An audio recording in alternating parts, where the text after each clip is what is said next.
Well, Mom, you said it would happen. And Margot, I apologize to you, little baby girl.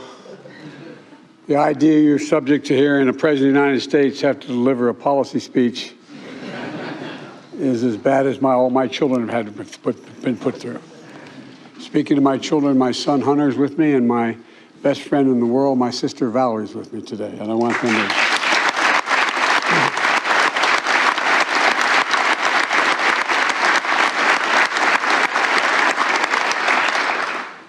As the proud son of Catherine Eugenia Finnegan Biden, well, you knew I'd be coming. Speaker, Chair, Taoiseachs, all, and Deputy Prime Minister, TDs, Senators, people of Ireland, it's so good to be back in Ireland. If you forgive the poor attempted Irish, Taoiseach Walya, I'm at home.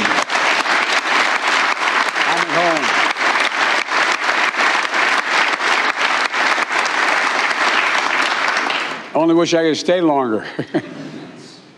But I always have a little bit of Ireland close by, even when I'm in Washington.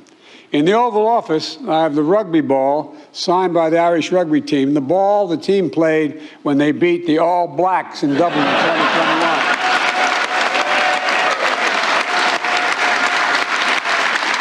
By the way,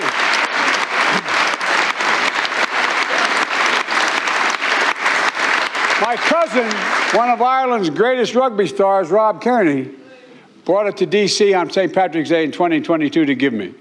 And I didn't play rugby except when I was out of law school, and I didn't play it very well. We played in a rugby club, but I did play American football and a few other sports, but I realized that, you know, you guys are all nuts. But the interesting thing is, I'd rather have my children playing rugby now for health reasons than I would have them playing football.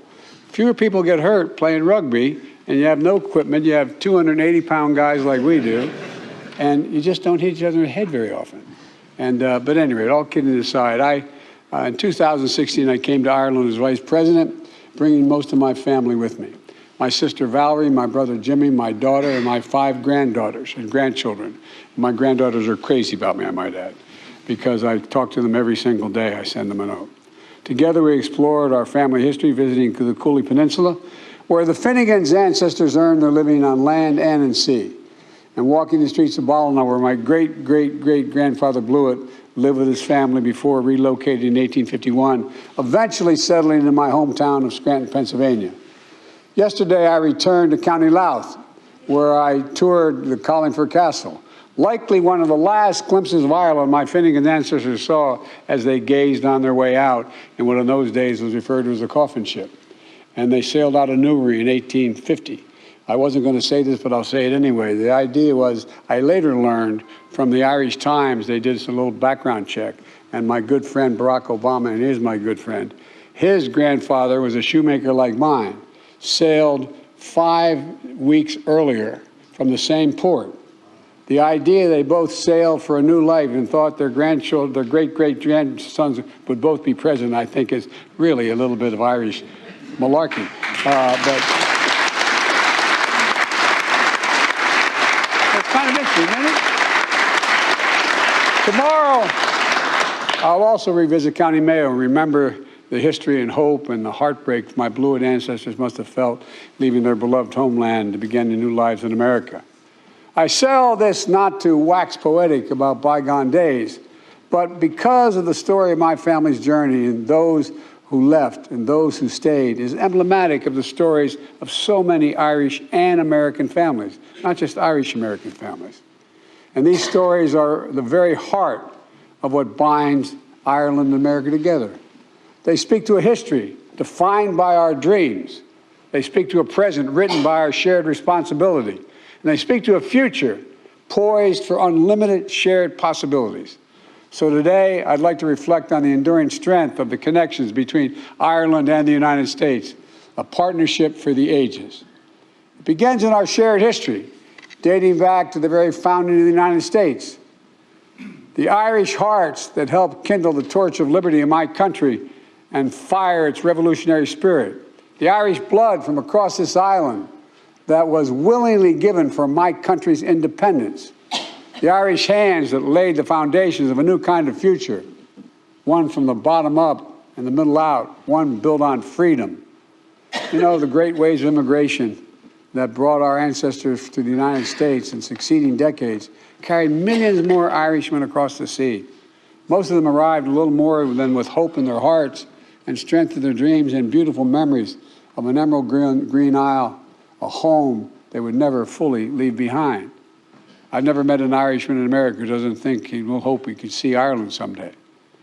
You know, their sweat is soaked with the foundations of communities across the nation, all across America. You can't go anywhere and not find it. By the way, Tip O'Neill, the former Speaker of the House, used to say that he'd have a reception for all the Irish in the Congress, the House and the Senate, and all those who wish they were Irish. And everybody showed up.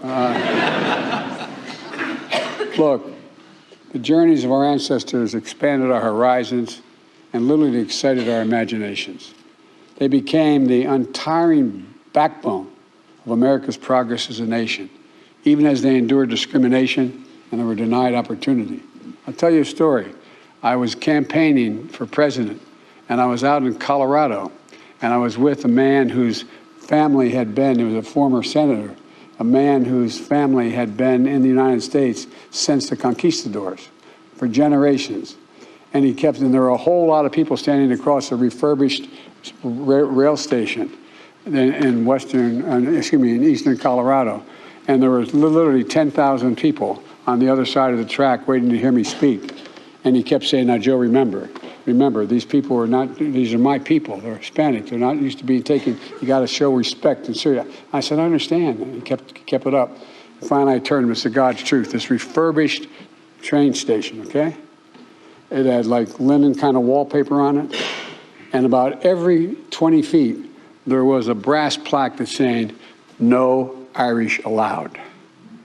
I said, I get it. I get it. But it's history that speaks above all to the values that sustain these people throughout their hardships in their lives. Freedom, equality, dignity, family, courage. My mom used to have an expression, say, Joey, courage is the greatest virtue of all. For without courage, you can't love with abandon. Without courage, you cannot love with abandon. These are the values that were handed down generation to generation in my family, grafted onto the American character, tended as they transformed an entire nation. Like so many countries around the world, though perhaps more than most, the United States was shaped by Ireland, and that's not hyperbole, that's a fact. And the values we share remain to this day the core of our historic partnership between our people and our governments. As nations, we've known hardship and division, but we've also found solace and sympathy in one another. In just 4 years before we issued our Declaration of Independence, Benjamin Franklin came to the Irish Parliament and declared and described it as, I quote, disposed to be friends of America, end of quote.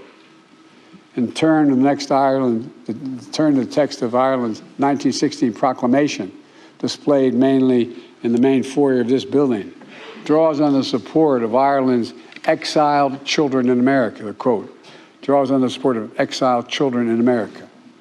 We're nations that know what it means to persevere for freedom, to brave a civil war, to toil in the vineyards of democracy. And that's, again, not hyperbole. It's a fact. It's a fact. It's not just the hope, but the conviction that better days lie ahead that has brought us along. We have the power to build a better future. 60 years ago, as referenced, the first Irish Catholic president of the United States made a historic trip here, speaking to this assembly and capturing the imaginations of Irish and Irish-American families alike. When John Kennedy addressed Parliament, he honored the more than 150,000 Irish immigrants who joined the Army of the North during America's Civil War. And among them, 1 or 2 of them were my relatives as well. They signed up in a new land to stand for old values, to defend freedom and the dignity of all people. Think about this. Name another country, and whatever their language is, that use the word dignity as much as we Irish use the word dignity. It matters. My dad used to say, everybody, Joey, everybody. And he meant it. Is entitled to be treated with dignity, no matter who they are. President Kennedy honored their courage and sacrifice by presenting to this body the flag of the Irish Brigade, which hangs out here to this very day. Likewise, I was honored to receive an Irish flag from the Taoiseach during the recent St. Patrick's Day celebration in Washington. It was flown to commemorate the Irish who first raised the tricolour in Ireland 175 years ago and who subsequently made his way to America, where he led the Irish Brigade in that Civil War battle. These liked symbols, holding a place of honor in Leinster House and the White House, embody a century of history between our countries. Connections that irrevocably have shaped the understanding of the world and our hope that we put in it. Our history reminds us, our history, ours, yours and mine, reminds us of the responsibilities we have to the president, that should be the present, to the hopes of our ancestors, to the expectation of future generations. Because we know what it means to fight for democracy. Today, Ireland and the United States are standing together to oppose Russia's brutal aggression and support the brave people of Ukraine. I spent many days in Ukraine.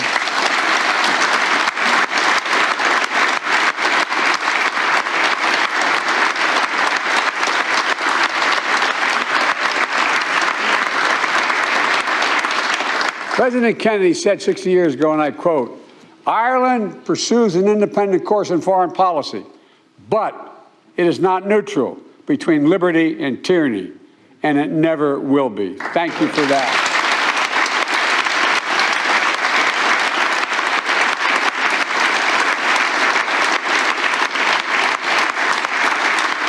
Over the past year, Ireland has proved him right.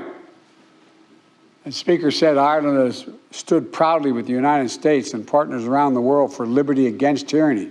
Ireland has committed more than 170 million euros in non-lethal aid to Ukraine, including vital protective gear, medical equipment, humanitarian support, and aid to minimize the impacts of war on food insecurity and child malnutrition.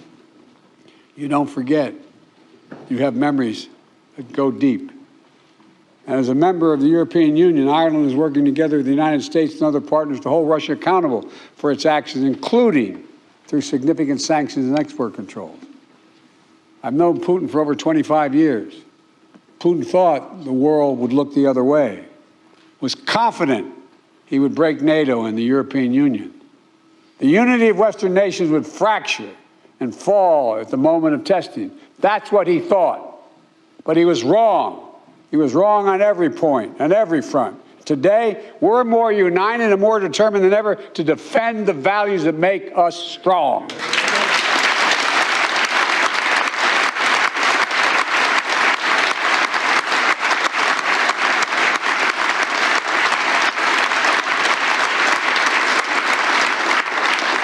And I want to sincerely thank you for Ireland's vital leadership last year in the UN Security Council. Working together, Ireland and the United States helped change the way the UN sanctions are implemented to ensure they do not hamper humanitarian efforts. The new humanitarian carve-out will make sanctions more effective and save lives. Ireland's support for Ukraine is especially meaningful because you carry the moral authority with nations around the world. Ireland's always been a voice for liberty, global cooperation, and equality of all mankind. Because Ireland remembers the terrible cost of war, you've built an international credibility as peacekeepers, stepping up continuously to serve in the UN peacekeeping missions since Ireland's first deployment in 1958. Because Ireland remembers what it means to have to flee home, leaving everything behind and begin again on foreign shores. The Irish people have generously opened their hearts, their homes, and you've welcomed, as you said, nearly 80,000 Ukrainian refugees. I would argue the rest of the world has an obligation to help you maintain that as well. Because Ireland remembers how painful hollows of the great hunger, and you're today a global leader in food security as well. Ireland's committed fully 20% of your aid budget to fighting global hunger.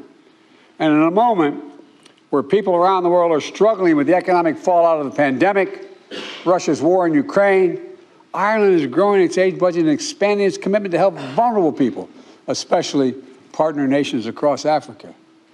I particularly want to thank you for stepping up alongside the United States to help UNICEF and the World Health Organization fight malnutrition and child wasting.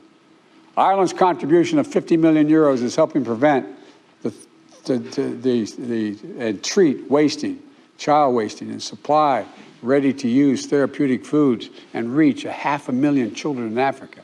500,000 children. You're changing lives.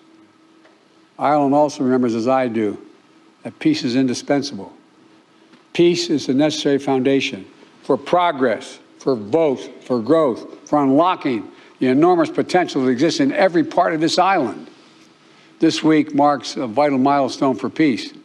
25 years ago, the Belfast Good Friday Agreement. 25 years ago, one of my best friends in the Senate and a great, great friend to this day is George Mitchell. As he said, there were 300 days of failure, or 700 days of failure, and 1 day of success. But it was a success that one day. But more is to be done. Yesterday I was in Belfast to honor those who commit themselves to peace, to reiterate the enduring support of the United States for the Good Friday Agreement and Northern Ireland's democratic institutions, and help accelerate the enormous economic growth that is opening new futures for young people in Northern Ireland. As I pointed out, there are literally hundreds of American corporations ready to come and invest, but they're cautious because their institutions are not in place. We must never forget that peace, even as has become and lived reality for an entire generation of young people, peace is precious. It still needs its champions. It still needs to be nurtured. The Good Friday Agreement didn't just change lives for the better in Northern Ireland. It had significant positive impact across the Republic of Ireland as well. As the Taoiseach and I have discussed, including last month in Washington, and again today, how Ireland and the United States can work together with the United Kingdom and the European Union to support the people of Northern Ireland. I think that the United Kingdom should be working closer with Ireland in this endeavor. Political violence must never again be allowed to take hold in this island.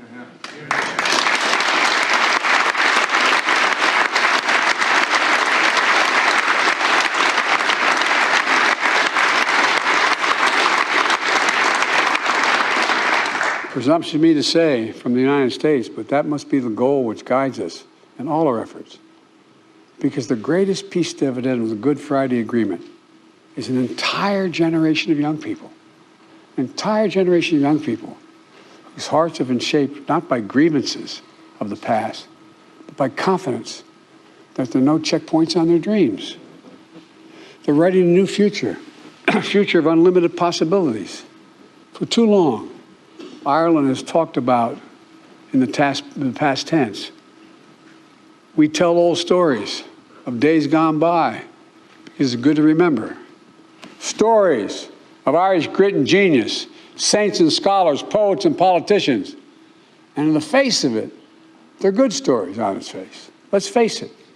But, as the poet Bolan wrote in her poem, Mother Ireland, she said, I've learned my name, I rose up, I remembered it.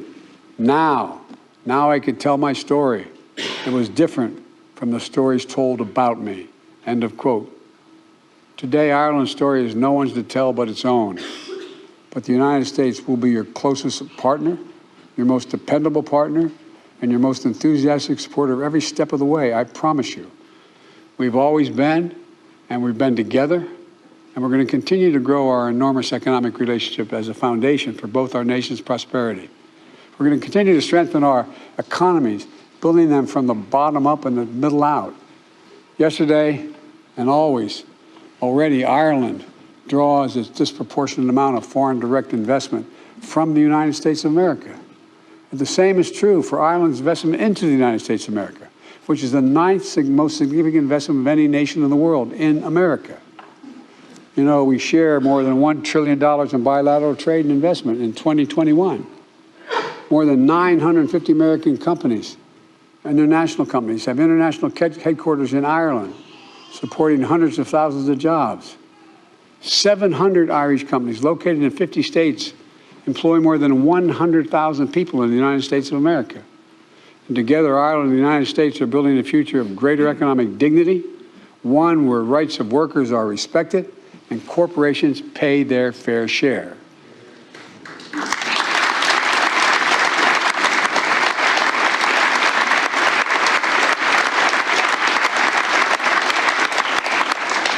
The global minimum tax will continue fair competition for investing while creating benefits for all our people. And I have no doubt that the thriving economic relationship between our countries is going to continue to grow. I'm grateful for Ireland's partnership in delivering this game-changing international agreement.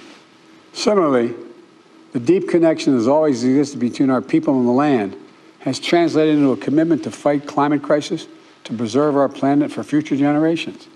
The single existential threat to the world is climate change.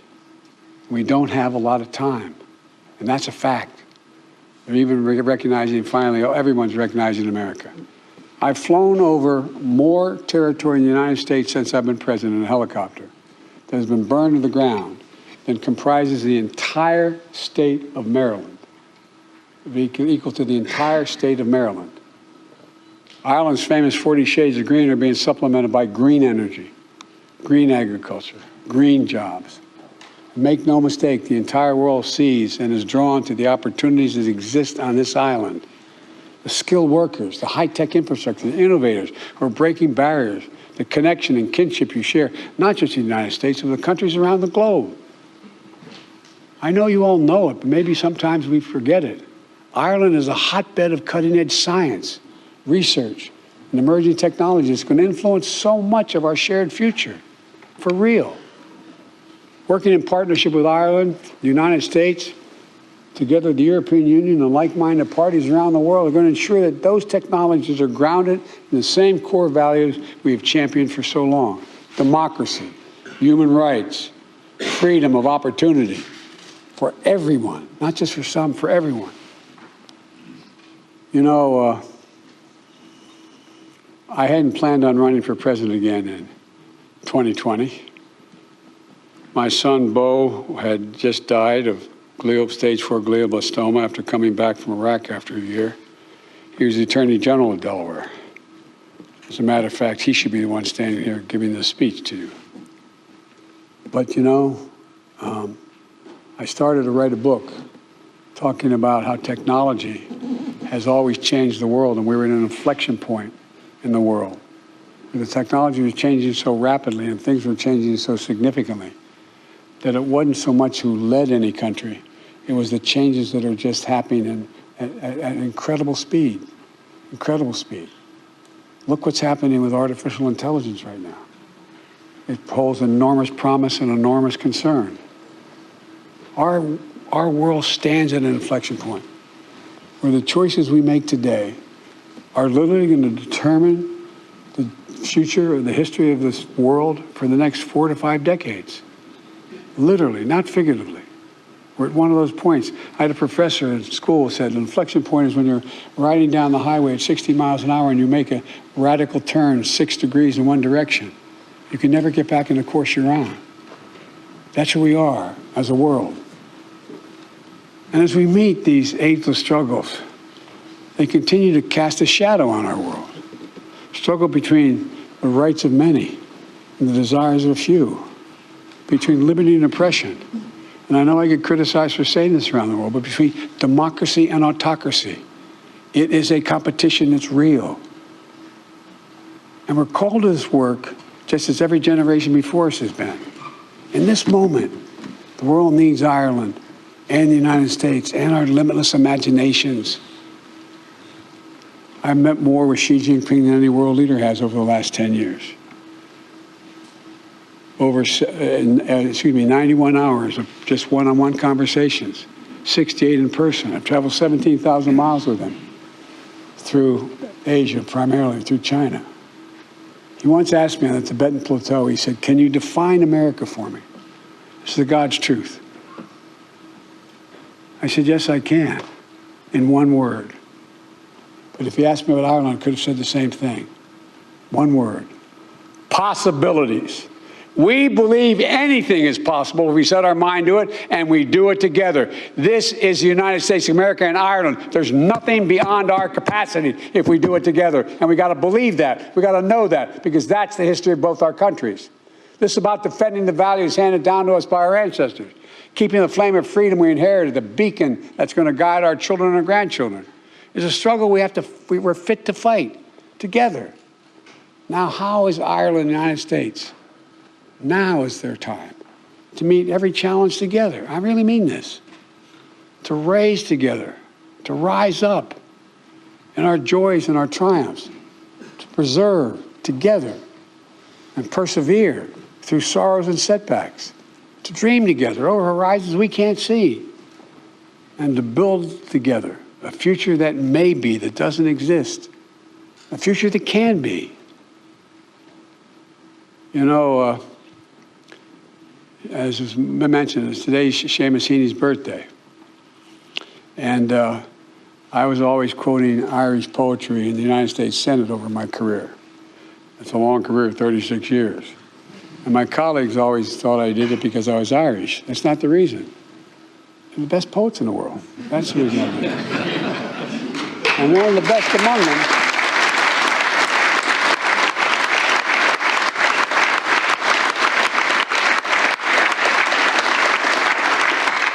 was your husband. And thank you for sending me that autographed copy. It was your husband.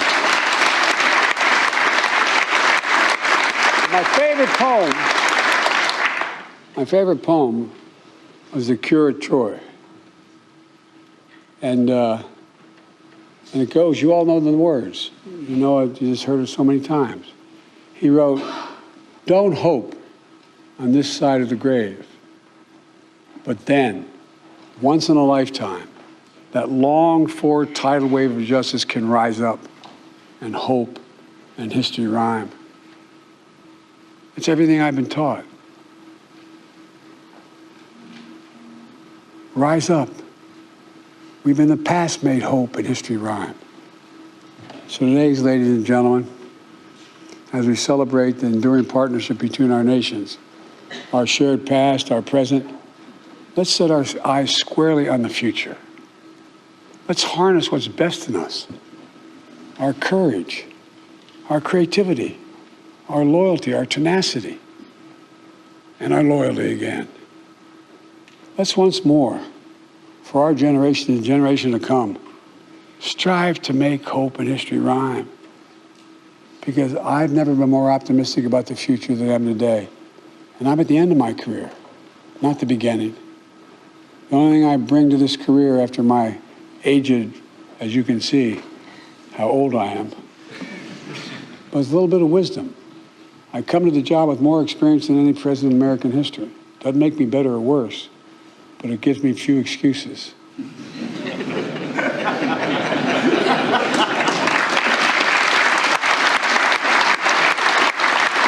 Folks,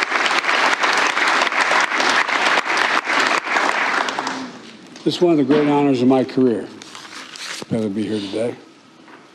And I mean it from the bottom of my heart. You have no idea what my greatest regret, I'm going to sound like a kid, but my mom's not here to hear it. My greatest regret is my grandfather Finnegan, who was an Irish American whose grandfather was Owen Finnegan, who made the effort. And he was a great athlete. Went to Santa Clara University, and he was a newspaper guy on the business side. And I never understood what he meant when he said, Joey, I worry about you. He'd lean over. I said, Pop, what do you worry about? He said, you're too much like that guy who led the revolution instead of the guy who was the prime minister.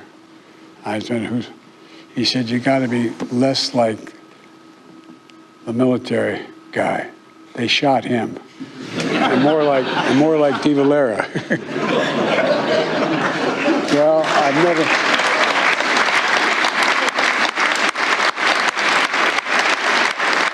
But Folks, I really mean it. We can do so much. We really got, we can. And it doesn't even break down on ideology. It breaks down on faith in ourselves, our values. Because no matter what party we belong to, our values are the same. It's about honesty, dignity, justice. And you all have every ingredient to make it work. It's an honor to be here. Thank you very much.